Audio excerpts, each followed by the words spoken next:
Je me suis réveillé dans une pièce étrange. Tout baignait dans une lumière néon rose foncé. Des seringues usagées étaient éparpillées sur le sol. Que diable se passait-il ici? J'étais sur le point de me lever, mais cela m'a coupé le souffle. Sorti de l'obscurité, la silhouette sinistre de mon voisin fou s'approchait de moi. J'ai fermé les yeux et me suis préparé au pire. Je m'appelle Ronnie, je suis un adolescent ordinaire. Il semble qu'il n'y ait rien d'intéressant dans ma vie. Les études, la maison et les jeux vidéo le soir sont tous dans mes journées se composent. Je pense que ma vie aurait été assez ennuyeuse s'il n'y avait pas eu Emma, une fille de l'autre groupe de mon collège. Nous avons parfois des cours ensemble, et je ne pense qu'à une chose, apprendre à la connaître. Mais jusqu'à présent, je n'ai jamais osé l'approcher. Je sais que cela semble très stupide de loin, mais je n'en ai pas encore le courage. De plus, Emma apparaît assez rarement au collège, et si elle vient, elle disparaît rapidement quelque part après les cours. Un jour après l'école, je rentrais chez moi et je me sentais encore mal de ne pas avoir approché Emma. Mais près de chez moi, j'ai vu une nouvelle voisine, elle avait environ 30 ans et elle avait l'air trop bizarre. Elle portait des vêtements usés, avec d'énormes poches sous les yeux. Je me suis crispé, mais j'ai quand même décidé de lui proposer de l'aide pour les gros paquets qu'elle portait. Mais la nouvelle voisine m'a refusé, et de façon assez grossière. Une situation très étrange et gênante. Le soir, je me suis assis pour jouer aux jeux vidéo dans ma chambre comme d'habitude, mais j'ai alors remarqué quelque chose d'inhabituel, la fenêtre de la nouvelle voisine était inondée d'une lumière rose foncée. Soudain, la voisine elle-même est venue à la fenêtre, a vu comment je la regardais, et a brusquement fermé toutes les fenêtres. Très effrayant. Pendant le reste de la soirée, je n'ai cessé de me demander qui était cette nouvelle voisine et ce qu'elle faisait là. Le lendemain matin, j'étais sur le point d'aller à l'université, quand soudain j'ai vu quelque chose d'étrange à nouveau. Un coursier est arrivé chez le nouveau voisin, il déchargeait plusieurs caisses d'ananas frais. Quoi? Pourquoi a-t-elle besoin d'autant d'ananas? La situation devenait de plus en plus bizarre. J'avais vraiment envie de regarder plus longtemps, mais, zut, j'étais déjà en retard pour l'école. J'ai décidé qu'aujourd'hui, après les cours, j'allais définitivement approcher Emma, maintenant ou jamais. Je suis allé à son cours, mais tous les gars discutaient activement d'une nouvelle substance. Qu'est-ce que c'est? Un gars m'a dit que quelqu'un avait commencé à distribuer une nouvelle drogue psychédélique dans la ville, mais que personne n'avait pu trouver de repère de drogué. C'est une nouvelle. Mais où était Emma? Il s'est avéré qu'elle est partie juste après le cours, elle m'a encore manqué. J'ai même eu un mal de tête. Après l'université, j'ai décidé d'aller à la pharmacie pour acheter quelque chose contre un mal de tête. Mais dès que j'y suis allé, j'étais presque sans voix, j'ai revu mon étrange voisine. Elle était en train d'acheter beaucoup de seringues et beaucoup de bandages élastiques. Je l'ai saluée timidement, mais elle n'a rien dit en réponse, elle s'est simplement retournée et est partie. Son regard sinistre m'a littéralement fait frémir. Maintenant, j'avais encore plus de questions. En rentrant chez moi, je n'arrivais pas à me calmer et j'attendais déjà que la soirée suive mon voisin. Je n'ai pas quitté la fenêtre, attendant de voir quelque chose. Il y avait clairement quelque chose qui n'allait pas chez elle. Alors, qu'est-ce que c'est? Le coursier est encore venu la voir. Avec un tas de cartons. J'ai regardé de plus près, le coursier a apporté une tonne de maroquinerie. Mon Dieu, qu'est-ce qui se passe ici? Le coursier a agi comme s'il la connaissait depuis longtemps. La voisine a fouillé dans sa poche et en a sorti une liasse de billets. Tant d'argent liquide, mais où le trouve-t-elle? Elle s'habille comme une mendiante. Puis elle a rapidement ramené toutes les choses à la maison. Et puis, à 8 heures du soir exactement, elle a rallumé ses lampes, s'est approchée de la fenêtre et nos regards se sont à nouveau croisés. Mais cette fois, son regard perçant m'a fait frissonner, je me suis senti mal à l'aise, et elle a refermé les fenêtres comme si de rien n'était. Alors, qu'est-ce que c'était que ça? Il y avait clairement quelque chose de mal qui se passait ici. Exactement, un repère de drogué, une nouvelle substance. Elle était certainement impliquée dans tout ça. Je me réjouissais de ma supposition, car ils ont commencé à parler de la substance dans la ville exactement après l'arrivée de cette étrange femme. Mais maintenant, il me fallait une preuve. Je vais la trouver moi-même, oui, je vais la trouver moi-même. Rien de compliqué. Le lendemain, j'ai décidé d'escalader l'escalier de secours de la maison d'un voisin pour en avoir la preuve. J'ai dû attendre jusqu'à 20 h, j'avais froid et peur, je commençais déjà à douter de ma décision et à un moment donné, j'ai failli tomber. Ok, Ronnie, calme-toi. Je voulais vraiment partir, mais j'attendais toujours pour une raison quelconque. L'horloge a sonné 8 h, la voisine a comme d'habitude fermé les fenêtres, les lampes se sont allumées. J'ai essayé de jeter un coup d'œil prudent à travers l'espace entre les rideaux. Et j'ai vu quelque chose d'étrange. Pendant une seconde, j'ai à peine pu reprendre mon souffle. La voisine dans une tenue étrange a allumé les caméras et a commencé à faire des bêtises. Elle mangeait de la nourriture dans des seringues, s'enveloppait dans des bandages élastiques. Elle était définitivement défoncée, vous ne feriez pas ça dans votre état normal. C'est donc elle qui a distribué la nouvelle substance, et l'a même prise elle-même. J'ai soigneusement enregistré cette folie, je pensais déjà à descendre et à appeler la police, mais alors le vieil escalier de secours rouillé a violemment grincé. Je me suis figé, mais la voisine a immédiatement remarqué que quelqu'un l'espionnait et s'est précipité à la fenêtre. J'ai commencé à reculer par peur, mais soudain j'ai glissé et suis tombé. Ma vision s'est obscurcie, et je me suis évanoui. Je suis revenu à moi dans une pièce avec des lampes LED roses, j'avais terriblement mal à la tête. Où suis-je? Des seringues, des bandages, des ananas, que se passe-t-il? Un fou s'approchait de moi. Je me suis armé de la première chose qui m'est tombée sous la main, il s'agissait d'un ananas, et j'ai commencé à crier. Ne vous approchez pas de moi. Mais le voisin s'est contenté de sourire, puis de rire. J'étais complètement désemparé. Elle s'est approchée de moi, a pris délicatement l'ananas et a commencé à tout me raconter.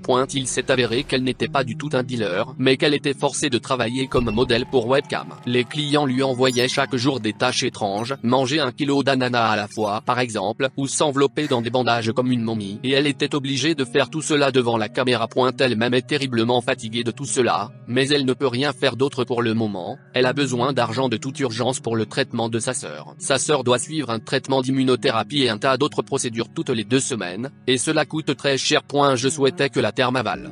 Même si la voisine faisait quelque chose d'étrange, c'était pour une bonne cause, et je voulais la livrer à la police comme un dangereux baron de la drogue. Je ne me suis jamais senti aussi mal à l'aise de ma vie. Au fait, la voilà avec cette phrase. La voisine s'est dirigée vers la table de chevet et a sorti une photo de sa sœur malade. Ma mâchoire est tombée, j'ai oublié tous les mots du monde.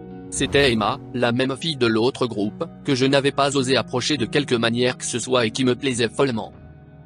Mince, maintenant on comprenait pourquoi elle séchait le collège si souvent, elle allait juste à ce traitement coûteux. Après m'être un peu remis d'un tel choc, j'ai dit à ma voisine qu'elle n'aurait plus à satisfaire les caprices de divers pervers sur internet afin d'économiser pour se faire opérer. Mon père travaillait dans une des plus grandes cliniques de la ville.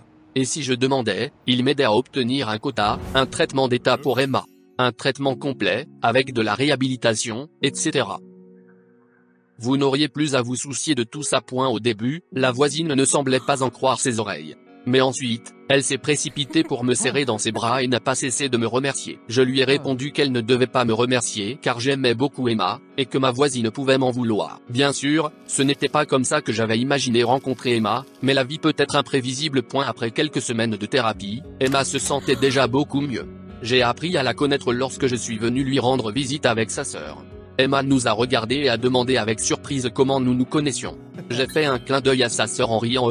Nous avons juste travaillé ensemble sur un projet. Maintenant, je ne me sentais plus comme un adolescent ordinaire, mais comme un véritable héros. J'ai été capable d'aider celui avec qui je n'avais même pas osé parler auparavant. Même l'adolescent le plus ordinaire peut faire quelque chose d'important. J'ai rassemblé mes pensées et j'ai finalement demandé à Emma de sortir avec moi. Vous avez aimé la vidéo? Abonnez-vous et aimez-la. Soutenez la chaîne. Merci. Salut, mon nom est Dorothy. J'ai 21 ans et je vais vous raconter ce qui m'est arrivé il y a 2 ans. Vous êtes prêts à aller jusqu'où pour vos rêves? Visionnez cette vidéo et je vais vous dire que pour l'amour d'un futur prometteur, je suis devenue la petite amie de 375 gars en même temps. Je travaillais au pays d'Oz. Tout le monde se moquait déjà de moi pour ça. Ce n'était qu'une quincaillerie. Nous vendions de tout, des cadenas de bicyclettes à des réfrigérateurs. Évidemment, ce n'était pas l'emploi rêvé. Mais en y travaillant, je pouvais mettre un peu d'argent de côté chaque semaine. Et si tout se déroulait comme prévu, j'aurais suffisamment d'argent pour payer mon premier semestre au collège. Et si j'avais la meilleure note à la fin du semestre, on m'offrirait une bourse qui me permettrait de continuer mes études sans avoir à m'inquiéter de l'argent. J'avais juré devenir oncologue aux funérailles de mon père. Il est décédé du cancer et je fus seule depuis ce temps-là. Je souriais aux clients en écoutant la blague « Dorothy, où est ton épouvantail ?» pour la 1000e fois, en expliquant la différence entre tous les chargeurs de téléphone que nous vendions. En avril, je suis devenue l'employée du mois. C'était super. Bien sûr, pas de photo à l'entrée, mais j'ai reçu un bon bonus. Et cela m'a permis de payer mon premier semestre au collège médical de l'université. J'étais à un pas plus près d'atteindre mon rêve. L'université me semblait un pays magique où l'esprit et l'intelligence valaient plus que l'argent. J'étudiais avec les filles et les garçons qui roulaient dans de belles voitures. Mais il ne me traitait pas de façon inférieure. Quel était ou quel sera votre premier jour au collège? Partagez vos rêves ou souvenirs dans la section des commentaires. Nous buvions du café ensemble après l'école, nous nous préparions pour les examens et nous discutions de tout et rien. J'ai commencé à me faire inviter à des fêtes. Au début, je refusais, mes études étaient beaucoup plus importantes. Ensuite, je me suis dit que si j'y allais pour relaxer un peu après les cours, rien de terrible n'arriverait. Les professeurs m'aimaient bien et me trouvaient très déterminée. J'ai fait remarque que pendant les fêtes, les garçons étaient intéressés à me rencontrer, même si je n'étais pas la plus belle fille présente. J'ai demandé ce qui n'allait pas à l'un des garçons. Il a hésité en répondant que, contrairement aux autres, j'étais naturelle. Que voulait-il dire par cela? Que je ne portais pas suffisamment de maquillage? Un des garçons m'a convaincue de commencer un blog vidéo sur Internet pour parler de ce qui se passait autour de moi, ce qui m'était nouveau et étranger. Comme un journal personnel de ma vie, quoi. Tout à coup, beaucoup de gens s'abonnaient à ma chaîne. Je ne m'attendais pas à ce que tant de personnes veuillent savoir ce qu'ils servaient à la cafétéria. Pourquoi les plombiers n'aimaient pas les dortoirs et de quoi le campus avait l'air à 7 heures du matin. Pendant ce temps, mes études devenaient de plus en plus difficiles. Ma moyenne descendait. Cependant, tous mes amis étudiaient de la même façon, peut-être même pire. Seulement, ils n'avaient pas besoin de bourse, eux. Notre professeur de biologie m'a convoqué pour me dire de revenir sur Terre. Sinon, je risquais de ne pas obtenir la bourse. J'ai essayé très fort d'avoir la meilleure note dans toutes mes classes de nouveau, mais c'était trop difficile. On m'appelait constamment pour sortir. C'était trop difficile de dire non. Je me disais à chaque fois, c'est la dernière soirée folle, ensuite tu étudies. Mais chaque fois n'était pas la dernière fois. Un jour, nous marchions, moi et les filles, dans le centre commercial. Elles voulaient acheter des robes pour la fête. Soudainement, un gars que je n'avais jamais aperçu avant sortit de la boutique. Il me demanda si j'étais Dorothy qui animait le blog vidéo. Je lui ai répondu que c'était bien moi. Il me demanda si j'avais dit la vérité quand j'avais dit sur un de mes vidéos que je voulais une des ceintures de cette boutique. Je l'avais bien mentionné, donc j'ai hoché la tête. Il s'est dirigé dans la boutique à nouveau et en revenant, il m'a donné la ceinture que je voulais. J'ai dit que je n'avais pas d'argent, mais il m'a alors dit que c'était un cadeau. Il était heureux de me faire plaisir, mais en retour, il voulait que je mentionne son nom dans un de mes vidéos. J'ai accepté et dans mon prochain vidéo, j'ai remercié Sid Jones pour la superbe ceinture. Et tout a commencé. Lorsque je mentionnais dans mon blog que je voulais quelque chose, quelqu'un me l'achetait et me l'offrait. Je recevais des cadeaux tous les jours et tous les jours je remerciais les donateurs.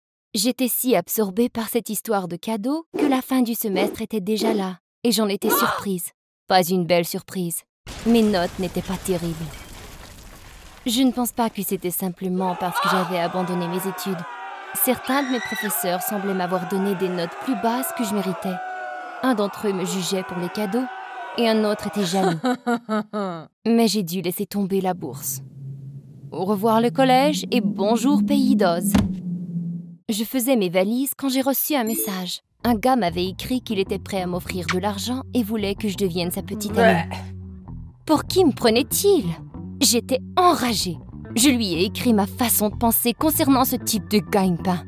Mais il répondit que j'avais mal compris, qu'il ne voulait sous-entendre rien par sa proposition. Tout ce que je devais faire était d'annoncer dans ma prochaine vidéo que j'avais un copain et que son nom était Léo Katz. Et il transférerait la somme d'argent immédiatement. Il m'a dit qu'il était le seul gars à l'université qui n'avait pas de petit ami et que tout le monde se moquait de lui. Est-ce que vos amis pensent aussi qu'être célibataire est une forme d'échec? Écrivez-nous dans la section des commentaires. Ça m'était égal. De toute façon, je planifiais mettre fin à mes blogs vidéo bientôt. Je ne pouvais pas révéler que je vendais des réfrigérateurs et des malaxeurs. Alors j'étais d'accord. Après cela, Léo m'a transféré l'argent. Cette vidéo à propos de ma relation avec Léo a reçu beaucoup de commentaires. Beaucoup de gars m'ont écrit de plaquer ce lâche et de me mettre en relation avec eux. J'avais si honte. Léo m'a envoyé un texto. Il m'a dit que c'était là une merveilleuse opportunité de me faire de l'argent. Il écrirait à quelques gars dans ses messages personnels leur disant « Offrez de l'argent à Dorothy et elle annoncera que vous êtes son petit ami ». Je trouvais que c'était une idée stupide, mais c'était une chance. Peut-être ma dernière chance de rester au collège pour au moins un autre semestre. Et vous savez quoi? L'idée de Léo a fonctionné. Le prochain garçon m'a payé le double de Léo Le troisième 5 fois plus. Cela me permettait de sauver de l'argent et je sentais que je m'approchais drôlement de mon but. Le visage de mon prochain petit ami m'était très familier. Je l'avais rencontré aux fêtes auxquelles j'avais assisté au collège. Il était d'accord avec mes exigences. Le montant était si exorbitant que j'ai dû faire allusion que nous étions fiancés dans ma vidéo. J'ai compris que pour lui, ce montant ne représentait presque rien. Sa mère pourrait sûrement lui en donner bien plus pour une autre glace. En plus de cela, il m'a fait une superbe publicité, disant à ses amis comment me faire déclarer mon amour dans mes vidéos. Il y avait toute une file d'attente de gars qui m'attendaient. Au début seulement de notre collège, mais ensuite certains venaient de partout à travers la ville. Même si j'étais la reine de l'Internet, en vraie vie, derrière mon dos, j'entendais les gens chuchoter, incluant ces garçons riches qui avaient organisé ces enchères pour me gagner comme petite amie. Un jour, j'ai rencontré une des filles de ce groupe. Elle m'a dit que les garçons me voyaient comme l'idiote du village qui pensait qu'elle était une vedette. À propos du gars qui avait apparu sur ma chaîne, ils ont dit à visiter le grenier à foin. Cette fille m'a dit que j'étais un déshonneur total. Mais je sentais que je pouvais m'offrir mon rêve grâce à leur argent. Si je ne pouvais pas obtenir ma bourse à cause de ces garçons riches à craquer, je devrais les laisser payer pour mon éducation. Finalement, je me suis ramassé suffisamment d'argent pour terminer mes études. J'ai calculé avoir déclaré 357 garçons ayant été mon petit ami. Et j'ai publié ma toute dernière vidéo dans laquelle j'ai tout avoué. J'ai parlé de la raison pour laquelle je désirais devenir oncologue. J'ai admis rêver que le cancer arrêterait de nous arracher tant de personnes. Ensuite, j'ai parlé de la difficulté à amasser de l'argent pour l'université quand vous n'avez pas de parents riches. Et comment ceux qui avaient leurs études toutes payées par leurs parents n'appréciaient pas la valeur de ce qu'ils avaient. Comment j'ai perdu le sens de ce qui importait vraiment pour moi, décidant de sortir plutôt que me concentrer sur mes études. Comment mes amis se moquaient de moi derrière mon dos, car je ne pouvais pas m'acheter tous ces vêtements somptueux ou sortir constamment. Que j'avais décidé de recueillir l'argent pour mes études de ceux qui étaient plus chanceux que moi. J'ai révélé tous les noms et tout l'argent que j'avais reçu. J'ai remercié tout le monde et j'ai stipulé que quand je deviendrais médecin et que je sauverais des vies, chaque vie sauvée serait en partie grâce à eux. Que chaque situation pouvait tourner pour le meilleur et qu'il y avait toujours une chance de faire une bonne action. Quand ma chaîne s'est rendue à 10 millions de likes, j'ai supprimé mon compte. La professeure de biologie m'a téléphoné. Elle m'a dit qu'elle avait vu la vidéo. Elle m'a avoué qu'elle avait l'impression que je n'étais qu'une fille qui pensait aux garçons, mais que maintenant, elle savait que je n'étais pas ce genre et que j'arriverais à mes fins bientôt. Je suis maintenant en 3e année. Je suis la meilleure étudiante à l'école de médecine. Et si je n'abandonne pas mes études, j'ai une belle bourse qui m'attend. Mais il y a toujours des rumeurs qui courent sur le campus concernant une fille qui a eu 375 petites amies. Cependant, personne ne sait que c'est moi. Aimez la vidéo si vous avez aimé mon histoire. Abonnez-vous à notre chaîne. Nous aurons beaucoup d'autres vidéos très intéressantes. Appuyez sur la petite cloche, ainsi vous ne manquerez aucun nouveau contenu. Et laissez vos rêves se réaliser sans avoir à les sacrifier.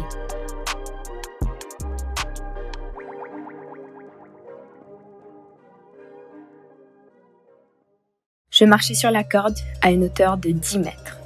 Le public arrêta de respirer. Une gymnaste aveugle fait des acrobaties sans protection. J'ai fait un salto, mais à cause de mes lentilles, j'ai failli tomber car je voyais rien. La vague des applaudissements a fait trembler tout le cirque. Une fois dans ma loge, je me suis jetée vers le miroir. Vite, il faut enlever ces stupides lentilles blanches. Ça fait croire aux gens que je suis aveugle. Quel mensonge! Mon père, le directeur du cirque, est persuadé que le public va payer 3 fois le prix des billets pour voir une gymnaste aveugle faire des acrobaties mortelles. Après la mort de ma mère, mon père a perdu toute sa raison. Il m'a forcé de me faire passer pour une aveugle. Je rêvais de devenir une star planétaire. Mais mon père m'a posé une condition. Si je veux vivre ma propre vie, je dois lui payer 100 000 $.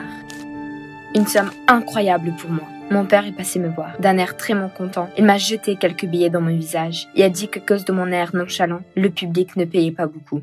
Quelqu'un a frappé à la porte. J'ai vite mis mes lunettes noires. Derrière la porte était un jeune homme grand aux cheveux bouclés. Il était tellement beau que j'ai failli me trahir. Il s'appelait Ed, il travaillait pour l'association d'aide aux personnes non-voyantes. Il a dit que son association a reçu 100 000 $ pour payer une opération pour quelqu'un. Je comprenais pas ce qui se passait, mais mon père a vite réagi. Il a commencé à serrer la main d'Ed en le remerciant. Il a rajouté qu'Ed devrait revenir demain matin pour partager le petit déjeuner avec nous. Ed semblait être aussi surpris que moi. Mais il a accepté. Dès que Ed est parti, mon père a dit que je dois faire tout mon possible pour obtenir cet argent. De l'autre côté, j'ai enfin une chance de partir loin et réaliser mon rêve. Le lendemain matin, Ed était chez nous. À table, il nous a annoncé que le nombre des candidats est considérable et qu'il y a un grand risque de tomber sur les gens qui trichent.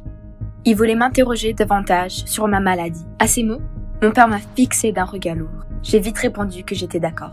Ed a senti la tension et m'a proposé de faire une promenade. Une fois dehors, il n'arrêtait pas de me lire les conditions sans faire vraiment attention à moi. J'essayais de toutes mes forces de paraître charmant. Mais sa question sur les relations entre ma mère et moi m'a vite coupé la parole. « Qu'est-ce qui ne va pas ?» m'a-t-il demandé. Alors j'ai raconté que ma mère était une gymnaste et elle est morte dans un accident en tombant pendant ce numéro d'acrobatie. C'était à cet instant que j'ai décidé d'être une star, pour ma mère.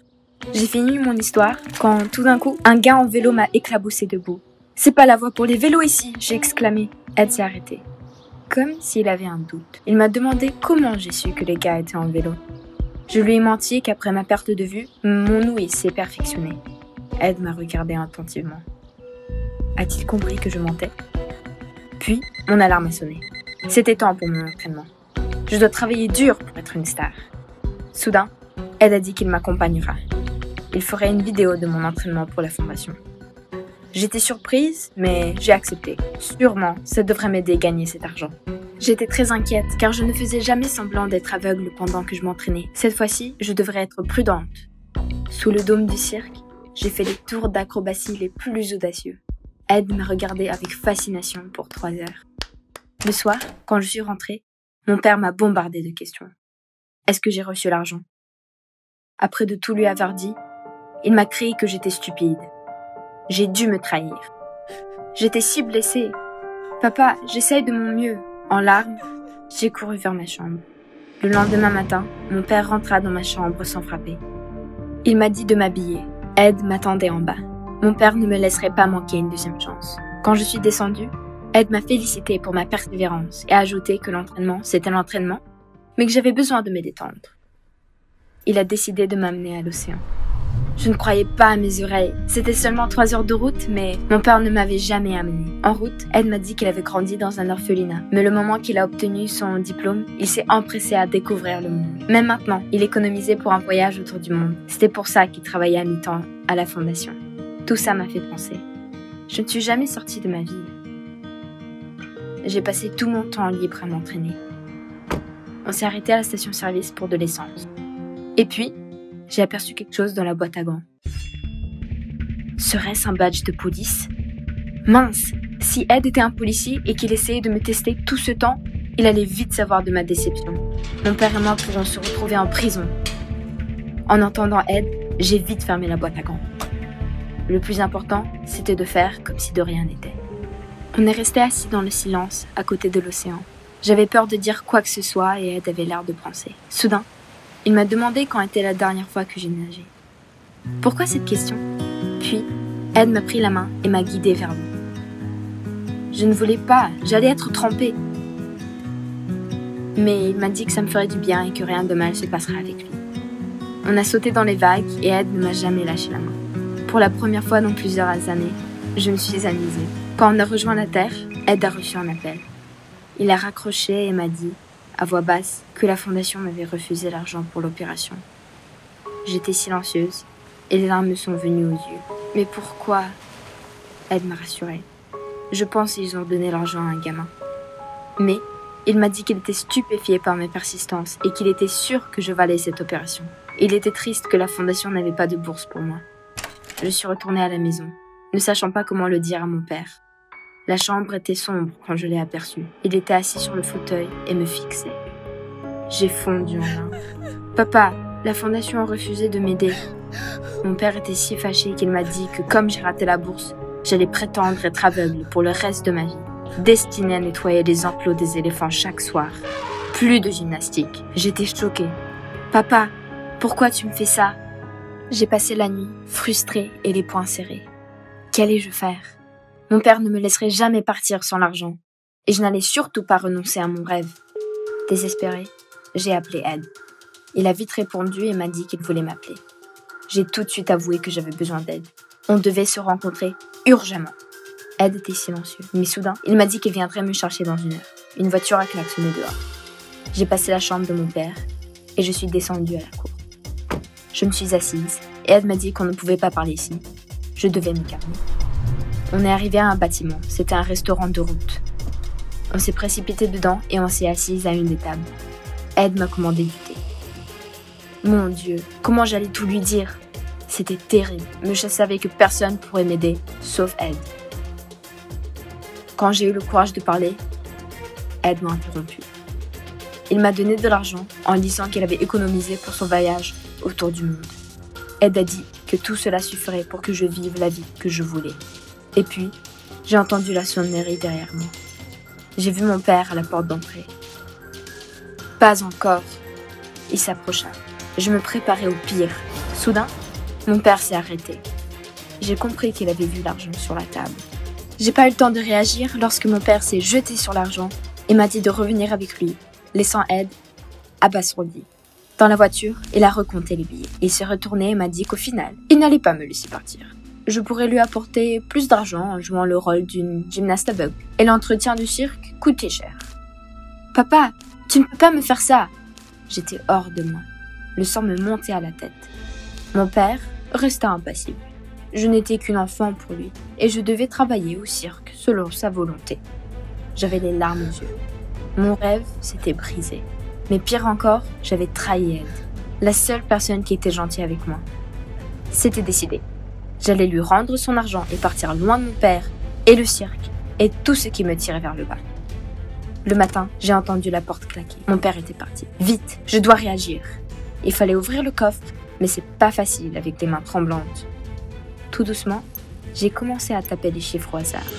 L'anniversaire de mon père? Faux. Peut-être celui de maman? Encore faux. Après le 3e essai, l'alarme allait se déclencher si j'avais tort.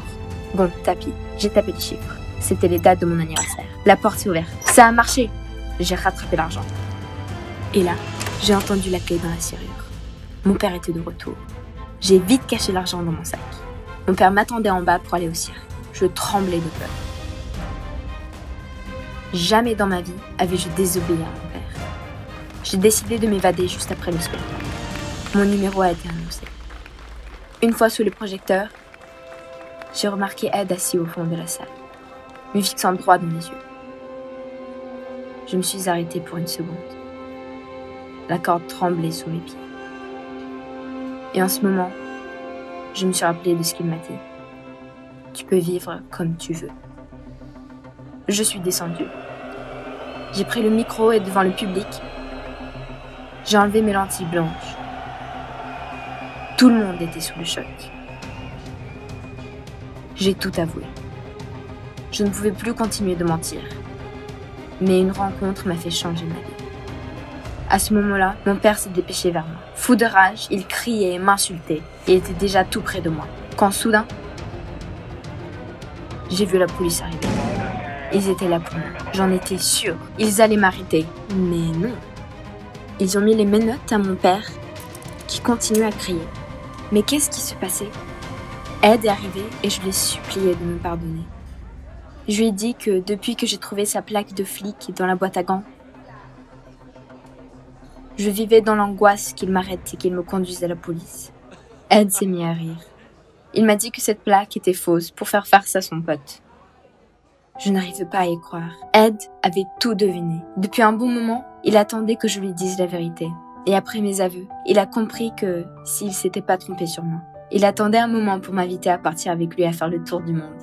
Et le bon moment est venu puisque j'étais enfin libre. Je vous raconte cette histoire en regardant les vagues de l'océan Pacifique. Ed est à mes côtés et nous avons déjà visité 50 pays. Pour accomplir mon bonheur, ce matin, j'ai reçu une lettre d'acceptation dans une des meilleures écoles de cirque. J'espère devenir une star d'acrobatie comme ma maman et faire son numéro en sa mémoire.